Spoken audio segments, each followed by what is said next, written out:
Depuis l'Antiquité, les plus grands penseurs et stratèges ont compris une vérité fondamentale, le silence est une arme. Il protège non seulement des attaques extérieures, mais il permet aussi de conserver son énergie et d'éviter que nos propres paroles ne deviennent nos pires ennemis. Dans un monde où tout le monde parle, où les réseaux sociaux poussent à l'exhibition, où l'intimité est devenue une monnaie d'échange, celui qui sait se taire détient un pouvoir que les autres ignorent. Mais pourquoi est-il si important de garder certaines choses secrètes? Parce que chaque mot que vous prononcez est une opportunité pour quelqu'un d'autre de vous juger, de vous envier ou même de vous manipuler. Plus vous parlez, plus vous donnez des indices sur votre vie, vos pensées, vos intentions. Et ces informations, même anodines en apparence, peuvent être utilisées contre vous d'une manière ou d'une autre. Il existe 5 domaines de votre vie que vous ne devriez jamais révéler à la légère, car ils sont au cœur de votre force et de votre équilibre. Ne pas les protéger, c'est ouvrir la porte à des interférences négatives qui peuvent ralentir votre progression, saboter vos relations et même vous priver de votre liberté. Chaque point que nous allons voir est une pièce essentielle du puzzle de votre succès personnel. Et croyez-moi, celui que vous découvrirez à la fin est sans doute le plus sous-estimé, mais aussi le plus dangereux à révéler. 1. Vos projets futurs, un piège invisible. Il y a quelque chose d'exaltant à parler de ses ambitions. Lorsque nous avons un objectif en tête, nous ressentons souvent le besoin d'en parler autour de nous, comme si cela allait rendre notre rêve plus réel. Mais en réalité, partager ces projets peut être un piège qui vous ralentit au lieu de vous propulser en avant. L'illusion du progrès. Des études en psychologie ont montré que parler de ses ambitions déclenche une sensation de satisfaction prématurée. Le simple fait d'exprimer un objectif à voix haute active les mêmes circuits de récompense dans notre cerveau que si nous avions déjà accompli une partie du travail. En d'autres termes, parler de son projet donne l'illusion d'avoir progressé, ce qui peut réduire la motivation réelle à agir. Par exemple, imaginez que vous voulez perdre du poids et que vous annoncez à tout votre entourage « Je vais me remettre au sport et perdre 10 kilos cette année ». Votre cerveau reçoit déjà une dose de dopamine, comme si vous aviez déjà commencé l'effort. Mais lorsqu'il s'agit de passer à l'action, l'élan initial est souvent moindre, car une partie du plaisir a déjà été consommée dans la simple déclaration de l'intention. L'influence toxique des autres. Le deuxième danger à parler de ces projets, c'est l'influence des autres. Même les personnes qui vous aiment peuvent projeter leurs propres peurs et doutes sur vous. Certains vous diront que votre idée est irréaliste, que vous n'avez pas les compétences, que le risque est trop grand. Et même si vous êtes sûr de vous, ces remarques s'insinuent dans votre esprit et peuvent créer une forme d'auto-sabotage. Prenons l'exemple d'une femme qui rêve de créer sa propre entreprise. Enthousiaste, elle en parle à ses collègues et à sa famille. Très vite, elle est confrontée à une avalanche de questions. Mais tu es sûr? Ce n'est pas trop risqué? Tu as un bon travail, pourquoi tout gâcher? Et si tu échoues, tu feras quoi? Au fil des jours, ces remarques commencent à peser sur elle. Elle se met à douter, hésite à se lancer, et finalement abandonne son projet avant même de l'avoir vraiment commencé. Comment protéger ses ambitions? La meilleure façon d'avancer vers un objectif, c'est d'agir en silence. Ne parlez de vos projets qu'à des personnes de confiance, celles qui peuvent réellement vous aider et vous encourager. Appliquez la règle des 90%. Ne partagez votre projet que lorsque vous êtes sur le point de le finaliser. À ce stade, vous avez déjà pris de l'élan et aucun commentaire négatif ne pourra vous arrêter. Faites de vos résultats votre seul message. Au lieu de dire « je vais écrire un livre », écrivez-le. Au lieu de dire « je vais ouvrir une entreprise », ouvrez-la. Laissez votre réussite parler pour vous. Si vous adoptez cette discipline, vous constaterez que vous avancez plus vite et plus sereinement. Vous ne dépendez plus de l'approbation des autres, et vous protégez votre motivation comme un feu sacré qui ne doit pas être soufflé par les vents extérieurs. 2. Vos revenus et votre situation financière, un aimant à jalousie et opportunisme. L'argent est un sujet qui fascine et divise. Il suffit de mentionner un salaire, un héritage ou une réussite financière pour déclencher une avalanche de réactions imprévisibles. Pourtant, les personnes intelligentes savent que parler d'argent ouvertement est une erreur aux conséquences parfois irréversibles. Pourquoi? Parce que l'argent change la perception que les autres ont de vous.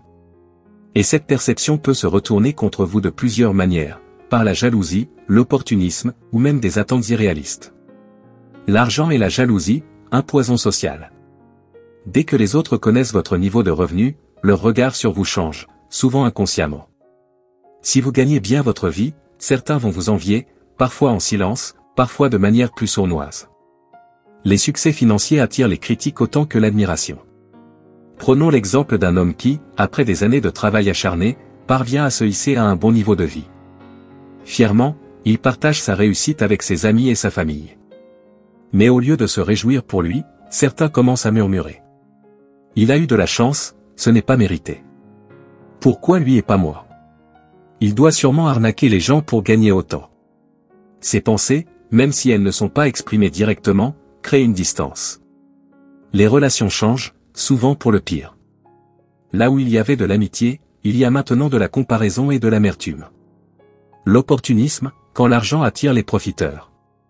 Un autre problème survient lorsque les gens commencent à vous voir comme une ressource financière. Que ce soit des amis, des membres de la famille ou même des collègues, certains vont commencer à attendre quelque chose de vous. Si vous gagnez plus que la moyenne, on supposera que vous devez partager. Un ami en difficulté financière viendra vous demander un prêt. Un cousin éloigné tentera de vous convaincre d'investir dans son projet douteux. Même des inconnus peuvent essayer de vous manipuler pour profiter de votre générosité. Le problème, c'est qu'une fois que vous cédez, cela devient une habitude. Vous donnez une fois, puis une deuxième fois, et bientôt, on s'attend à ce que ce soit normal. Et si vous refusez? Vous passez alors pour quelqu'un de radin ou d'égoïste. Pourquoi parler de ces difficultés financières est aussi risqué? Si vous êtes en difficulté financière, l'erreur inverse est de trop en parler. Se plaindre de son manque d'argent attire soit du mépris, soit de la pitié, et aucune de ces réactions n'est souhaitable. Certains vous verront comme irresponsable et peu fiable. D'autres éviteront de vous aider, de peur que vous ne deveniez un fardeau. Vous risquez même de vous fermer certaines opportunités professionnelles si l'on perçoit que vous êtes dans une situation précaire. Comment protéger ses finances? L'attitude la plus sage est de rester discret sur son argent, qu'on en ait beaucoup ou pas du tout. Ne révélez jamais votre salaire exact. Si on vous pose la question, une réponse évasive comme « je me débrouille » suffit amplement. Ne parlez pas de vos investissements ou de vos gains. Même un simple « j'ai fait un bon coup en bourse » peut attirer l'attention des mauvaises personnes. Soyez généreux, mais discrètement. Aider quelqu'un ne signifie pas devoir le crier sur tous les toits. En gardant vos finances privées, vous évitez les tensions inutiles et vous conservez votre liberté. Parce qu'au final, l'argent n'est pas qu'une question de chiffres, c'est un pouvoir qu'il faut savoir manier avec sagesse. 3. Votre vie privée et vos relations, un terrain fragile. Dans un monde où tout est partagé, publié et analysé, garder sa vie privée secrète est devenu un luxe que peu de gens savent s'accorder. Pourtant, les relations humaines sont l'un des domaines où l'excès de transparence peut causer les pires dégâts. Que ce soit votre vie de couple, vos amitiés, vos conflits familiaux ou même vos émotions profondes, révéler trop d'informations peut nuire à votre équilibre et donner aux autres un pouvoir sur vous. L'amour sous les projecteurs, un danger sous-estimé.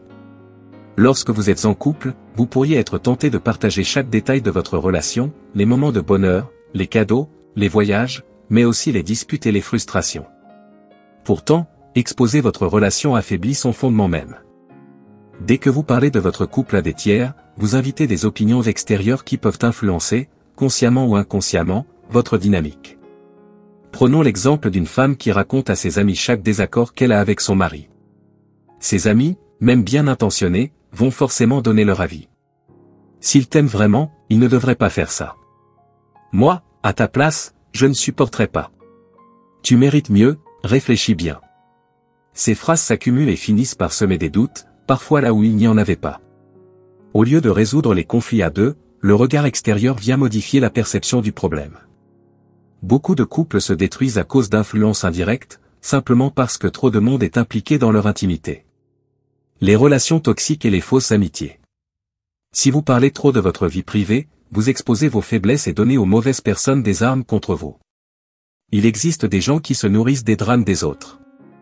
Plus vous partagez vos peines et vos épreuves, plus ces individus auront de quoi se réjouir secrètement ou manipuler la situation à leur avantage. Imaginez que vous confiez à une amie que vous traversez une période difficile avec votre conjoint. Cet ami, au lieu de vous soutenir sincèrement, pourrait utiliser cette information pour alimenter des rumeurs ou même se rapprocher de votre partenaire sous prétexte de vous aider. Tout ce qui est dit peut être déformé et utilisé contre vous. Les conflits familiaux, un piège à double tranchant. Parler de ces tensions familiales est également risqué. Les renseignements se transmettent, mais les réconciliations sont personnelles. Si vous racontez à tout le monde que vous êtes en froid avec un membre de votre famille, vous prenez le risque que les tensions s'enveniment parce que l'entourage prendra parti, rendant la réconciliation plus difficile. Votre réputation soit affectée, car certaines personnes vous verront comme une source de problèmes plutôt qu'une victime. Vos propres émotions se cristallisent, vous enfermant dans le conflit au lieu de le dépasser. Les familles connaissent des hauts et des bas. Ce qui est dit dans un moment de colère peut être regretté plus tard.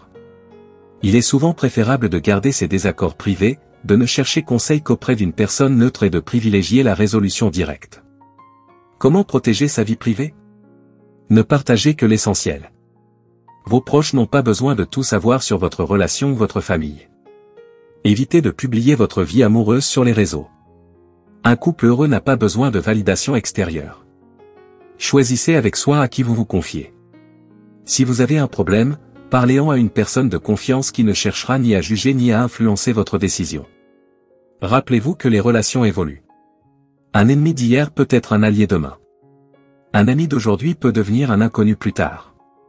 Ne laissez pas des paroles irréfléchies compromettre votre avenir. En protégeant votre vie privée, vous conservez votre pouvoir et vous évitez que votre bonheur dépende de l'opinion des autres. Parce qu'au final, les plus belles relations sont celles qui se construisent à l'abri du bruit du monde. 4. Vos faiblesses et vos insécurités, une arme entre de mauvaises mains. Tout le monde a des failles, des peurs et des blessures cachées.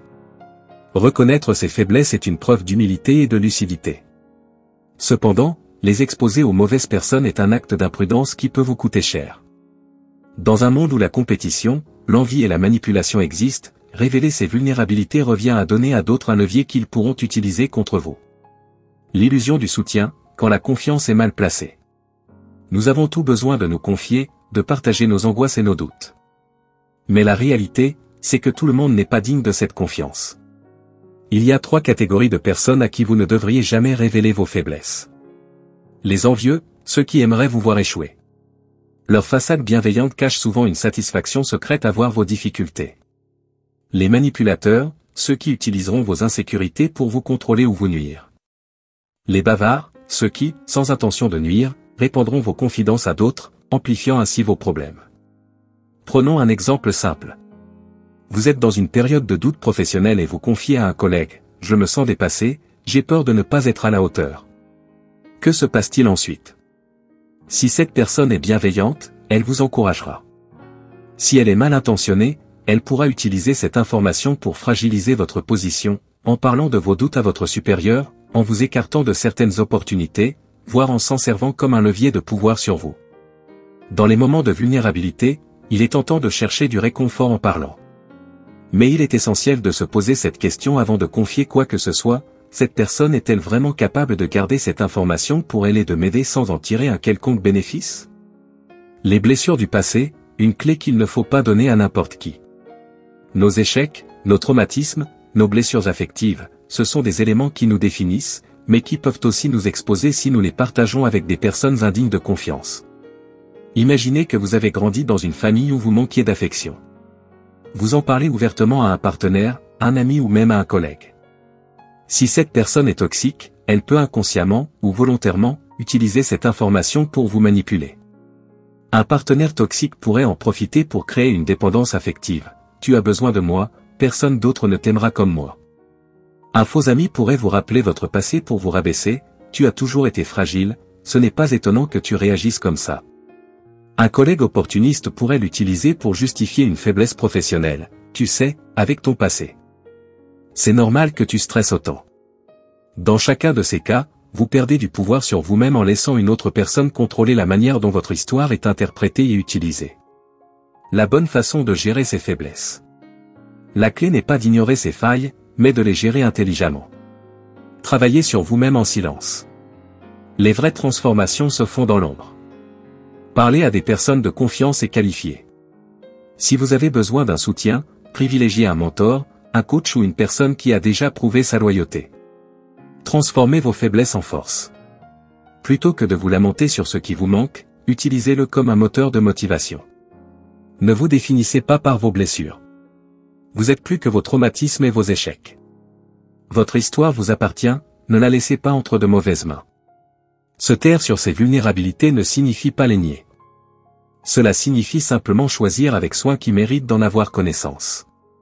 Parce qu'au final, ce que vous révélez sur vous peut être une clé ou une arme selon la personne qui l'écoute.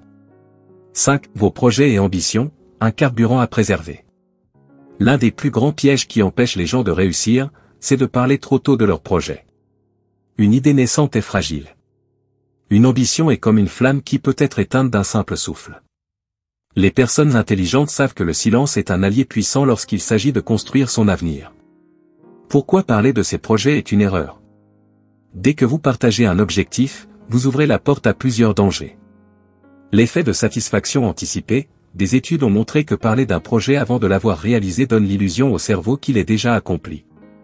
Résultat, on se démotive. Dire « je vais écrire un livre » procure déjà une dose de satisfaction qui réduit l'effort réel à fournir. Les critiques et le doute, en annonçant votre projet, vous vous exposez aux opinions des autres. Certains vont projeter leur propre peur sur vous, c'est trop difficile, tu n'y arriveras pas, pourquoi toi et pas quelqu'un d'autre? Les distractions et les mauvaises influences, quand vous parlez de votre ambition, il y a toujours quelqu'un pour vous proposer une autre voie, un raccourci ou même pour détourner votre attention. Vous perdez votre concentration. En résumé, plus vous parlez, plus vous affaiblissez votre propre engagement. Les destructeurs de rêves, qui sont-ils? Dans chaque entourage, il y a des gens qui, consciemment ou non, vont chercher à freiner vos ambitions. Ils se manifestent sous plusieurs formes. Les sceptiques, tu es sûr, eux, que c'est une bonne idée. Les envieux, ça ne marchera pas, tu perds ton temps. Les voleurs d'idées, ceux qui, en entendant votre projet, l'adoptent pour eux-mêmes et vous devancent. Les proches bien intentionnés mais limités, je veux ton bien, je préfère être honnête avec toi, c'est trop risqué. Imaginez un entrepreneur qui parle d'une idée révolutionnaire à un ami. Cet ami, au lieu de l'encourager, décide de lancer l'idée avant lui, profitant de son travail préparatoire. Résultat, le véritable créateur se retrouve dépassé. Autre exemple, une personne qui veut changer de vie, démarrer une activité ou quitter un emploi sécurisant pour suivre sa passion. Si elle en parle trop tôt, elle risque d'être submergée par les doutes des autres, ce qui peut la paralyser au lieu de la motiver. Comment protéger ses ambitions? Travailler en silence. Un projet se nourrit d'action, pas de parole. Ne parlez qu'aux bonnes personnes. Si vous avez besoin de conseils, adressez-vous à des experts ou à des mentors, pas à n'importe qui. Attendre d'avoir des résultats avant de partager. Une réussite parle d'elle-même. Si votre projet fonctionne, vous n'aurez plus besoin d'expliquer, ce sont les faits qui parleront pour vous. Acceptez que tout le monde ne comprendra pas. Certains ne voient pas plus loin que leur propre réalité. Inutile de chercher leur validation. Le succès appartient à ceux qui avancent dans l'ombre. Les plus grandes réussites sont souvent le fruit d'un travail invisible.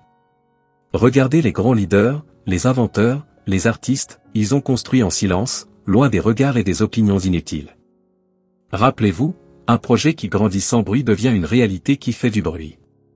Alors, gardez vos ambitions secrètes, nourrissez-les avec discipline et patience, et laissez vos résultats parler à votre place. En conclusion, le silence, votre meilleur allié.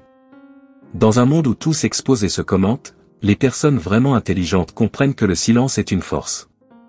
Protégez ce qui est précieux, vos projets, vos faiblesses, votre vie privée, vos ambitions et votre savoir, ce n'est pas de la méfiance excessive, c'est une stratégie de vie. Le silence vous permet de garder le contrôle, de ne pas offrir d'armes à ceux qui pourraient les utiliser contre vous. Il vous aide à avancer sans être ralenti par les doutes, les critiques et les influences extérieures. Ceux qui parlent trop dispersent leur énergie. Ceux qui savent se taire préservent leur puissance intérieure. Alors, la prochaine fois que vous serez tenté de partager un secret, un projet ou une faiblesse, posez-vous cette question, cette information, partagée avec cette personne, me rendra-t-elle plus fort ou plus vulnérable? Apprenez à maîtriser vos paroles, et vous maîtriserez votre destin. Parce que dans le bruit du monde, c'est souvent le silence qui détient le véritable pouvoir.